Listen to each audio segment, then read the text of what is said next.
मोखाडा तालुक्यात शाळकरी विद्यार्थ्यांना घेऊन जाणाऱ्या पिकअप टेम्पोचा अपघात झाला असून या अपघातात अनेक विद्यार्थी जखमी झाले आहेत, तर दोन विद्यार्थ्यांची प्रकृती चिंताजनक असल्याने त्यांना नाशिक येथील रुग्णालयात दाखल करण्यात आले आहे। मोखाडा तालुक्यातील चप्पलपाडा येथील जिल्हा परिषद शाळेतील विद्यार्थ्यांना शिक्षकाने शालेय क्रीडा स्पर्धासाठी एका पिकअप टेम्पोमध्ये बसून घेऊन जात होते। मात्र या टेम्पोचा चालक दारूच्या नशेत होता।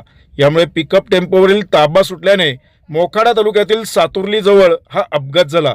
या अपघातात अनेक विद्यार्थी जखमी झाले असून यामध्ये अरुण देवीदास लाखन इयत्ता चौथी व कुणाल संतोष बुळे इयत्ता दुसरी या दोन विद्यार्थ्यांना गंभीर दुखापती झाल्याने त्यांना उपचारासाठी नाशिक येथील खासगी रुग्णालयात दाखल करण्यात आले आहे, अशी प्राथमिक माहिती आतापर्यंत प्राप्त झाली आहे। कसं